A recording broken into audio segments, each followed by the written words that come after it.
कहानी की शुरुआत में हम मिल्ड्रेड नाम की एक छोटी लड़की को देखते हैं जो आम बच्चों जैसी बिल्कुल नहीं है। जहाँ दूसरे बच्चे खिलौनों से खेलते हैं, मिल्ड्रेड अपनी दूरबीन लेकर घर के पिछवाड़े में एक कैंटरबरी पैंथर नाम के रहस्यमयी जंगली जानवर को पकड़ने के लिए जाल बिछा रही है। वह एक किताबी कीड़ा है जिसे मुश्किल शब्दों से प्यार है, लेकिन उसकी ये जासूसी भरी दुनिया तब बिखर जाती है जब एक रात बिजली गुल होती है और उसे पता चलता है कि उसकी माँ जो रसोई में बेहोश पड़ी है। डॉक्टर उसे बताते हैं कि एक छोटे से टोस्टर के धमाके ने उसकी माँ की जिंदगी को खतरे में डाल दिया है और अब वह न तो पूरी तरह जिंदा है और नहीं मृत। ठीक इसी वक्त कहानी में एंट्री होती है मिल्ड्रेड के पिता स्ट्रॉन वाइस की। स्ट्रॉन एक जादूगर है, या जैसा कि वह खुद कहना पसंद करते हैं, एक इल्यूजनिस्ट। वह सालों बाद अपनी बेटी से मिलने आए हैं, लेकिन मिल्ड्रेड के लिए वह सिर्फ एक अजनबी है जो काले नाखून और पुराने जमाने का लेदर जैकेट पहनकर जादू के ट्रिक्स दिखाते हैं। वह घर में घुसने से पहले खिड़की पर चुपके से ताश का पत्ता चिपकाते हैं ताकि बाद में उसे जादू कह सकें। लेकिन मिल्ड्रेड कोई आम बच्ची नहीं है। वह तुरंत उनके झूठ को पकड़ लेती है और उन्हें इस बात के लिए शर्मिंदा करती है कि उन्होंने जादू के चक्कर में पड़ोसियों की दीवारों को लांघा और कानून तोड़ा। बाप और बेटी के बीच की यह पहली मुलाकात किसी कॉमेडी से कम नहीं है, जहां एक पिता अपनी जादुई दुनिया से बेटी को प्रभावित करना चाहता है और एक 11 साल की मैच्योर बेटी उसे हकीकत का आईना दिखाती है। जब वह मिल्ड्रेड के कमरे में दाखिल होते हैं तो वह उसकी किताबों और नक्शों को देखकर हैरान रह जाते हैं, क्योंकि वहां परियों की कहानियों के बजाय असल दुनिया की पेचीदगियां बिखरी हुई हैं। बाप और बेटी के इस सफर में अब एक ऐसा मोड़ आता है जहां हंसी मजाक और तकरार के बीच अचानक एक खामोशी छा जाती है। मिल्ड्रेड को जब पता चलता है कि उसके पिता डेविड कॉपरफील्ड के दीवाने हैं तो वह खुश हो जाती है, लेकिन उसका यह भ्रम तब टूटता है जब उसे समझ आता है कि उसके पिता 19वीं सदी के महान उपन्यास की नहीं बल्कि 90 के दशक के एक मशहूर जादूगर की बात कर रहे हैं। मिल्ड्रेड को यकीन हो जाता है कि उन दोनों के बीच कुछ भी कॉमन नहीं है, लेकिन तभी स्ट्रॉन अपनी बेटी की आंखों में उस दर्द और डर को देख लेते हैं जो वह अपनी माँ के कोमा में जाने की वजह से छुपा रही थी। मिल्ड्रेड को खुश करने के लिए स्ट्रॉन उसे उस एडवेंचर पर ले जाने के लिए तैयार हो जाते हैं जिसका प्लान उसकी माँ ने बनाया था, कैंटरबरी पैंथर की तलाश। लेकिन ये सफर उतना आसान नहीं था जितना उन्होंने सोचा था। झाड़ियों और पहाड़ियों के बीच चलते हुए उन्हें एन नाम की एक अजीबोगरीब हाइकर मिलती है जो स्ट्रॉन की पुरानी फैन निकलती है। यहाँ स्ट्रॉन अपनी लेविटेशन यानी हवा में उड़ने वाली ट्रिक से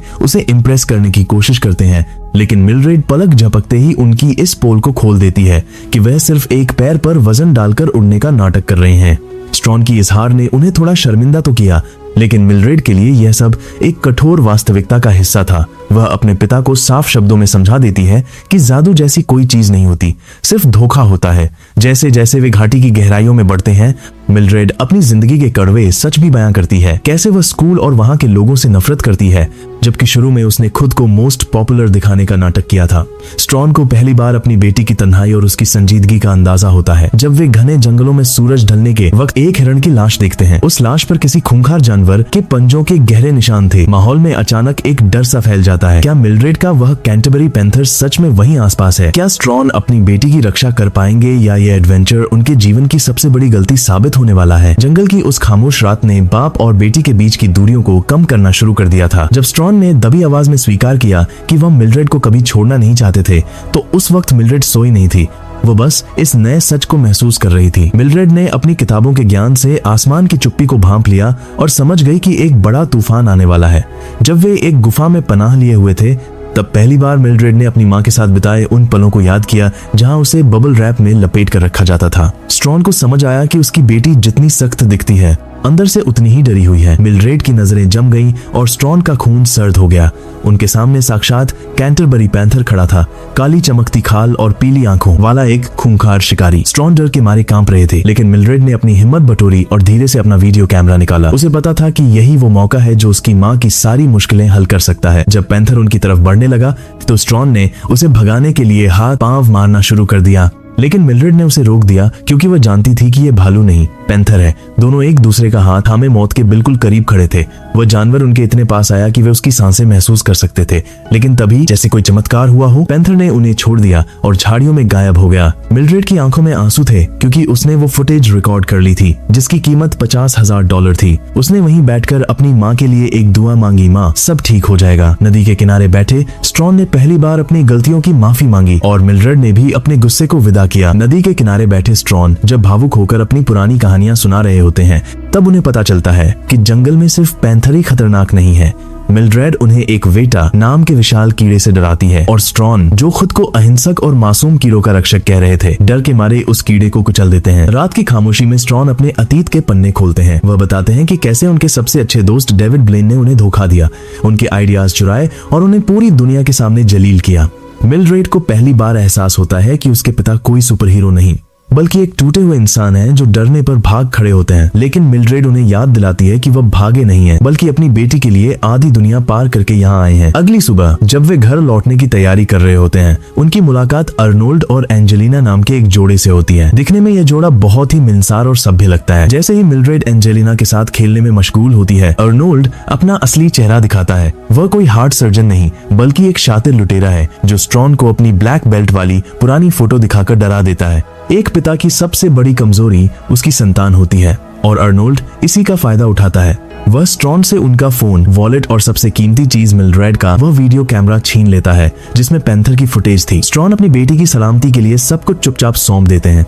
लुटेरे सिर्फ सामान ही नहीं छीनते बल्कि उनका नक्शा और माचिस भी जला देते हैं ताकि वे इस वीराने में भटक जाएं। जब वे चले जाते हैं तब स्ट्रॉन के पास सिर्फ अपनी नाकामी और बेबसी बचती है। वह टूट चुके हैं क्योंकि उन्होंने न सिर्फ अपनी बेटी का सपना खो दिया बल्कि उसकी सुरक्षा का भरोसा भी गंवा दिया। और जब मिलड्रेड को पता चलेगा कि उसका पैंथर वाला जैकपॉट हाथ से निकल गया है तो उसका क्या रिएक्शन होगा। मिलड्रेड जब अपनी बूट से कंकड़ निकाल रही थी तो उसे रत्ती भर भी अंदाजा नहीं था कि उसकी पूरी दुनिया लुट चुकी है।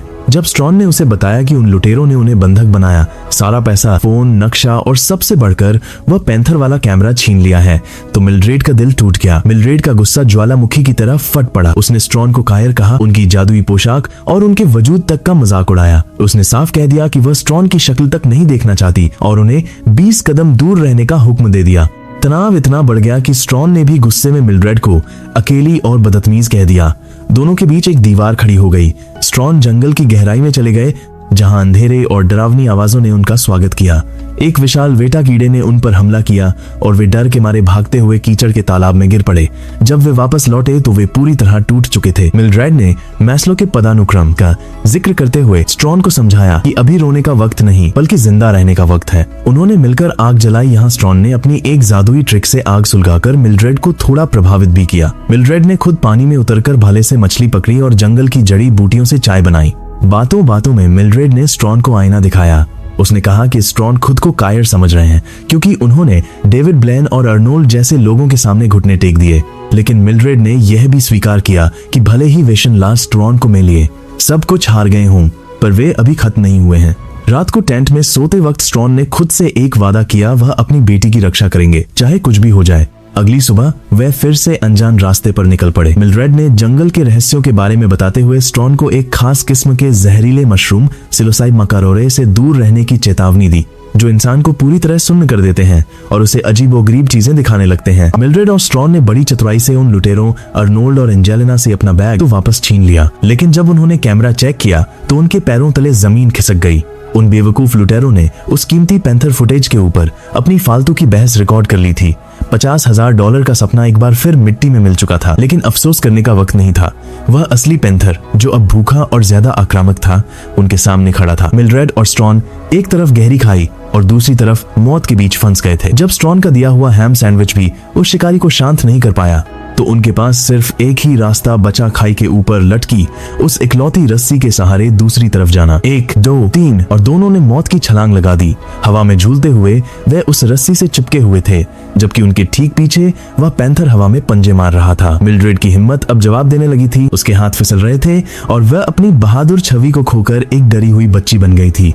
तभी स्ट्रॉन, जो हमेशा डर कर भागते थे, अपनी बेटी के लिए ढाल बन गए। वह चिल्लाए, तुम कर सकती हो, रुको मत। लेकिन खतरा भी टला नहीं है। वह पैंथर रस्सी को अपने दांतों और पंजों से फाड़ने की कोशिश कर रहा है। अगर रस्सी टूटी तो नीचे 100 फीट गहरी खाई उनकी कब्र बन जाएगी। रस्सी टूट गई। स्ट्रॉन और मिलड्रेड एक ऊंचे टार्जन आर्क में झूलते हुए दूसरी तरफ की चट्टान से जा टकराए। उस भयानक टक्कर ने उनकी हड्डियों को हिलाकर रख दिया, लेकिन किस्मत से वे उस पैंथर की पहुंच से दूर हो चुके थे। जब स्ट्रॉन को होश आया तो मंजर दिल दहला देने वाला था।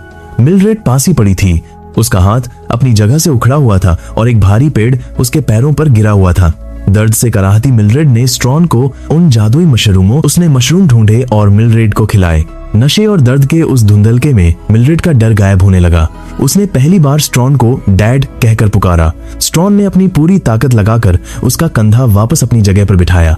मिलड्रेड को अब सब कुछ जादुई लग रहा था। उसे लगा जैसे स्ट्रॉन सच में हवा में उड़ रहे हैं, लेविटेशन, और उस भारी पेड़ को एक खिलौने की तरह हटा रहे हैं। स्ट्रॉन ने मिलड्रेड को अपनी गोद में उठाया और मीलों का सफर तय कर उसे वापस सड़क तक ले आए। वहां उन्हें वही लुटेरे अर्नोल्ड और एंजेलिना मिले जो अपनी गाड़ी के लिए लड़ रहे थे। स्ट्रॉन ने मौका पाकर उनकी जीप चुराई और मिल्ड्रेड को लेकर अस्पताल की तरफ भागे। रास्ते में अचानक वही पैंथर सड़क पर आ गया। गाड़ी को मोड़ते वक्त एक भयानक एक्सीडेंट हुआ, सब कुछ काला पड़ गया। अंत में अस्पताल के एक कमरे में 3 बिस्तर लगे हैं। मिल्ड्रेड बीच में है, एक तरफ उसकी माँ जो अब होश में आ रही है और दूसरी तरफ स्ट्रॉन। तीनों घायल हैं लेकिन साथ हैं। बिल्ली बिस्तर पर आकर बैठ जाती है और एक बिखरा हुआ परिवार फिर से जुड़ जाता है। ये स्ट्रॉन के आईफोन की वही फुटेज है जो उन्होंने गाड़ी चलाते वक्त रिकॉर्ड की थी। कैमरे के सामने सड़क के बीचों बीच वह पैंथर साफ नजर आ रहा है। ये इस बात का पक्का सबूत है कि वह रहस्यमयी जानवर सच में मौजूद है। $50,000 का इनाम अब उनका था।